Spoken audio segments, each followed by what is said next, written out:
Hi guys, and welcome to another video. I have said that for a while now that I was going to make a video about my obturator, what it is and why I wear it, and I am filming this right before going in and having surgery, so I've kind of put off making this video as long as I could, because if I wait till after the surgery, I'm not going to have the obturator anymore, so I wouldn't be able to make the video. So here we go. I have a rare type of cancer called adenoid cystic carcinoma. The cancer originated in my right maxillary sinus and was stage 4 by the time it was found. I have made previous videos talking about this cancer, even if it's not a video directly titled, something about my health or cancer. I've mentioned it quite often, but yes, I have already made some dedicated videos about my cancer. You can check those out. So it was stage 4 by the time it was found. It had invaded, it didn't go up into my brain here, and it hasn't gone down into my lungs, but it invaded from this part of my mouth. Well, it kind of went farther than that, actually. It invaded pretty much the whole right side of my face and head, going from here all the way to the back, and it went down towards my brain stem, which is the part at the very base of your skull, which controls your breathing, your heart rate, basically everything that keeps you alive. Mine had reached that point, but the way it was found was there was a part of it that grew into the roof of my mouth and formed something visible, like a hard spot that I can feel with my tongue and that you can see. And so my cancer was not found by all the many MRI scans that I had. It was not found by any blood work. It's not very easily detected that way, mainly because doctors don't know what they're looking at. It was there, they were looking right at it, they couldn't see it. So it was in the roof of my mouth, which, from what I hear, is very common for adenoid cystic carcinoma patients to have theirs discovered when it grows into the roof of their mouth. Now, depending on where their cancer originated, theirs might be found sooner than mine did, which is the case for some people. When it grows into the roof of your mouth and can be visibly seen, then they take a biopsy of it. So that's what happened in my case. And I have, during the surgery, and it was 2 years ago, where they removed as much of the cancer as they could, they also, at that time, performed a reconstruction surgery where they took skin from my arm. I'm going to go ahead and film my arm. I'm going to film my arm with my phone real quick so you can actually see what it looks like. And excuse the mess that you're seeing behind my arm. I am sitting cross-legged on my bed, and I have some books and some makeup and all kind of stuff sitting around here with me. So that's the length of my arm. You can see that they cut that huge patch out right there, and there's also that whole arm. So what they did was they took skin from my arm, and that's that part right there, and they put it in the roof of my mouth to cover the hole that they made. And the reason they cut the arm like that is because they had to also harvest a blood vessel from there, because if they were going to put the skin in the roof of my mouth, then it needed a blood supply. So that's why I have that. Alright, so with that surgery, it didn't work. I still have that piece of skin up there, but instead of it covering the whole area, I want to say the whole hole, but that sounds funny. It came loose towards the back, and I went back in once and they re-sewed it back in, but it popped loose again. So I ended up having to have this obturator made, and I'm going to show it to you right now. As you can see, it has some teeth because they cut You see this on my face right here? They had to actually cut right here and up here and pull my face back. I don't have teeth here, okay? And you can hear my voice sounds a lot different without the operator in, because there is literally, I don't have a hard palate in my mouth, and so the force of like the air when you speak, I'm actually having to work a lot harder to speak to get any sound to come out, and it's just, I mean, my voice sounds this way because there's a huge hole in my head.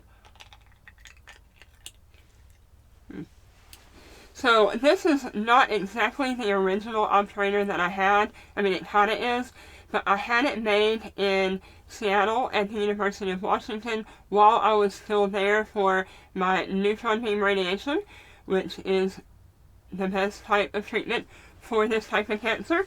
I just have to keep letting y'all know that. Not going to go into why, but they went ahead and made this. There was a special dentist called a prosthetist up there, and I went ahead and got it made while I was there because there's not a prosthetist in Mississippi where I live. And originally, the one that he had made for me had, it was made from a white material that hardens. It's really hard when it's just like exposed to room temperature or whatever, but the heat of it being in your mouth makes it a little looser, and because of how far back the hole goes, it's kind of in a very mobile part of my mouth, near almost part of like my throat that moves a lot when talking and swallowing, so that one was supposed to fit really good, but we knew that it wouldn't because since I was still undergoing treatment, my all of that area needed to heal better, and so he told me that I would need quite a few adjustments to it to make it fit right, and he was right. And so when I got that home, I followed up with a dentist. I actually switched to a different dentist than the one that I had been using. I searched around and found one that said that he felt comfortable trying to work on my operator for me. Well, he took all of that white part off of that operator because he didn't really, I mean, it wasn't a material that he knew how to use or work with, and so he made it like, some places make, the false teeth, they make partials, and so he kind of made it the same way that you would make like a set of false teeth or whatever, or like what is it that you have to wear after you have your braces out. Anyway, that's why it has, all of it is hard. I'll show you again. That is just like a hard material, and that part right there is what fits into the hole, and it doesn't cover the hole perfectly. Food can still get up into the back of it. Air is still escaping through the back of it, which is why I'm still on a feeding tube 2 years after my surgery. I can eat some, but I eat better when I can take the obturator out, and my speech is still, even though it's clearer with the obturator in, it's still not as clear as it should be. You can see, especially when I get tired, some words and letters are a lot harder to say. And so that's what an obturator is, basically. I am also going to show you some pictures of how I looked 2 years ago right after my surgery, and some pictures of the radiation that I went through. So let me go ahead and show you these right now, and let me tell you that some of them are going to be disturbing, and if you don't like to look at gross things, you might not want to see these videos. So here is, pictures. Here is a picture of the hole that I have in the roof of my mouth. And you can see the hole, and you can see the skin that is what they took from my arm. That's what that looks like. And I'm going to show you a picture of my arm right after the surgery. It doesn't look very pretty. It had staples in it and everything. And also the skin that they took from my leg that they had to put on my arm, because they took the skin from my arm and then they took the skin from my leg and put it on my arm. So my leg had a bandage. My arm, of course, was bandaged up. I had a tracheostomy when I was in the hospital because where they were working, the swelling would have made it to where I couldn't breathe. So for a short time after my surgery, I had to wear a tracheostomy. And when I got home, I mean, I still have a little scar there, but when I got home, I was having to change out the dressings myself. And so for a while, several weeks actually, the hole was still open there, and I could actually make fart noises through the hole in my neck. And so I would freak my daughter out by doing that. And, you know, we said that I was a whale, that I was blowing air through my blowhole. I mean, you have to make jokes out of things, right? When you have cancer and you know that your lifespan is probably going to be a lot shorter than it normally would have, when you know that anytime you come back to the doctor, that can be the time that they tell you it's back and that there's nothing they can do. I mean, you have to try to find the humor in it somehow, just to try to maintain some sort of healthy mindset and not sink into depression. So we would joke about it as much as we could. I also have some videos that I had to make during the time that I was in the hospital, because I was actually working on my second master's degree when I got the diagnosis of this cancer. And fortunately, all of my classes were online anyway. I was not having to be present in class in person, or else I would have had to drop out. But I was doing all of my coursework online, and so at the beginning of every class and at the end, and maybe at the midway point, I think at the midway point as well. So there was 3 times for every class I was taking during the course of the class that I had to make a video and submit the video to my teachers. They used that mainly for the purpose of verifying that the person taking the classes and taking the test was the same person, so that you weren't like, someone else taking it. I mean, I don't know, whatever. I guess they wanted to make sure that they were giving the degree to the person who was actually the one taking the test all throughout the course. Anyway, so I'm going to show you some of the videos that I had to make for my class during that time, so that you can see how I looked and how I sounded. And I was not doing my YouTube channel back then. I wish that I had been. It would have been a great opportunity to show you my journey, step by step as I was going through it, to, share updates of how I was feeling and everything. But I was not doing YouTube then. I was blogging on my website. I was doing that, but my phone had an accident when I was there, and I could not get a new phone because the carrier that I use here is not, it does not exist in Seattle, so I was not able to get a new phone, and so I really had very limited contact with my family or anybody during that time. I did have my computer with me in my hotel room, and so I would, every day when I got back from treatment, I would check in with them on, like, Facebook, but I would, because of losing the damage to my phone while I was up there, I was pretty cut off from everyone, and yeah, that wasn't fun. None of that was fun, but I do not regret going up there. I've never been to Seattle before, so that part was nice, but it was hard being away from everyone, but I firmly believe that that's what, going up there and receiving the neutron beam radiation is what has saved my life and why I'm still here today. But yes, I've mentioned several times in my videos that I am having surgery, and by the time this video goes up, it's going to be probably 2 months or more after my surgery that I'm about to have, because I'm going to have a pretty long recovery. Since I am doing YouTube now, I plan on vlogging as much as I can of that time, but I don't have anyone to really help me make videos My husband is absolutely horrendous at filming, and he doesn't understand anything at all about how to, like, he's not even looking, like, if he's filming on his phone, he's not even looking at what, like, he's just like, looking around everywhere else. He's not even looking and making sure that I'm in the picture, and he just doesn't know how to take good video, and so I'm relying on him to try to get some video while I'm in the hospital, so it's probably going to be really crap video and probably not very much of it until I am aware and awake and alert enough to try to like hold my phone and film myself. But yeah, that's not going to be fun. But they're having to use my left arm, which is my dominant hand, and so there's going to be a long recovery period after that. I'm going to do quite a few updates to let you know how that's going. But yeah, I wanted to do this video mainly to show you the operator, to explain what it is, because I've talked about it several times, but I haven't shown it to you before.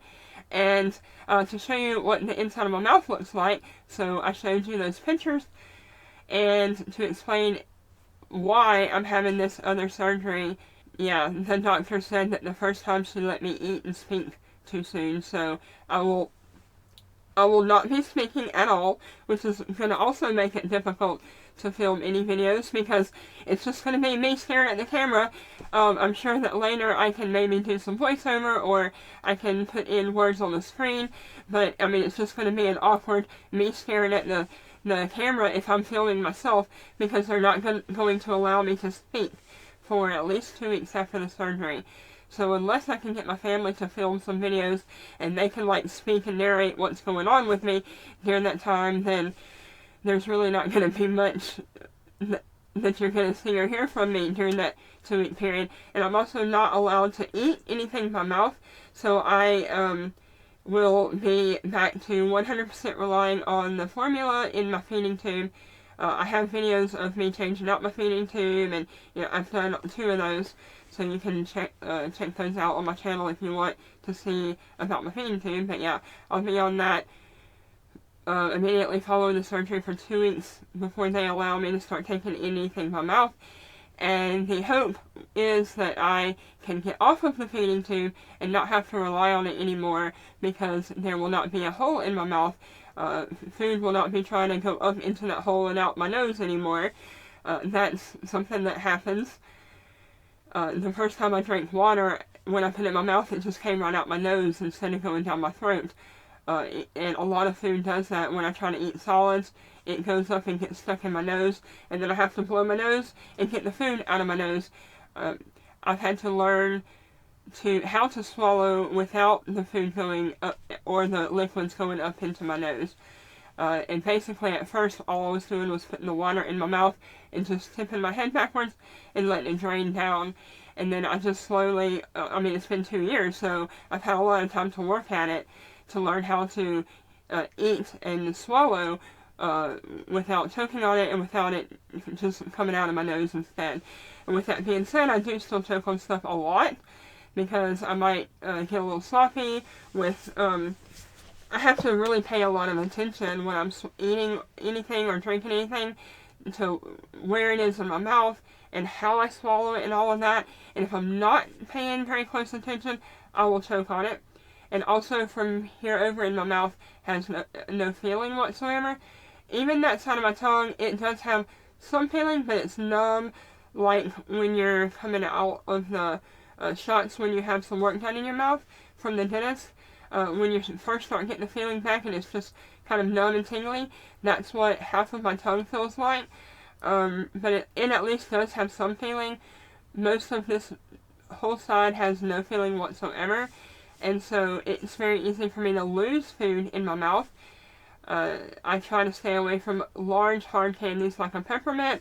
I will do smaller things like a Tic Tac, because if I accidentally lose them in my mouth and they go down my throat without me knowing it, it's not going to block my windpipe or be like a death hazard. Too much of a choking hazard like something large like a peppermint or a butterscotch would be. Certain foods that I know I can't eat are noodles, because noodles have a way of just going straight up that hole and into my nose. I don't know why they're so hard to eat, but they are. They do not want to go down my throat.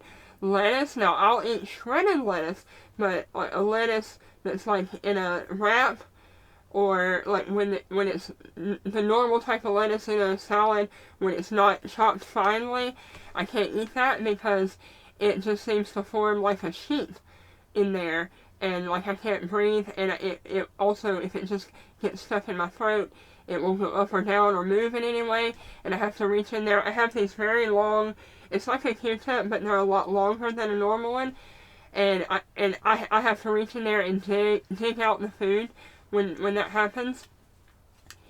I do have some gag reflex now, but not nearly as strong as I used to have before all of this. And I didn't have any gag reflex at all, probably for about the whole first year after my initial surgery.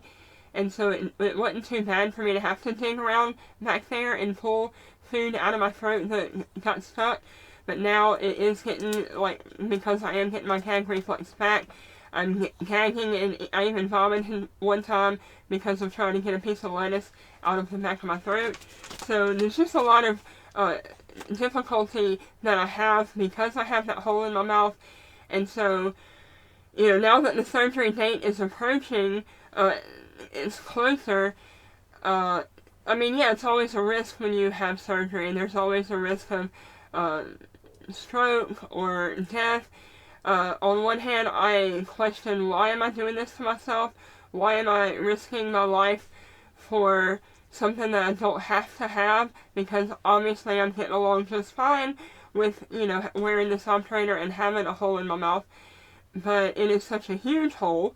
Quality of life is important, and since the option exists for me to not have a hole in the roof of my mouth, then I am choosing to do that so that hopefully I can eat a wider variety of food and not have to be on the feeding tube, and so that my choking risk is hopefully a little lowered, and so that I can speak better, because I don't like the way I speak.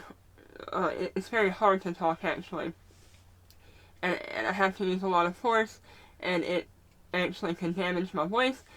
I do speak at conferences and things like that, and I would like to be able to speak better than I do currently.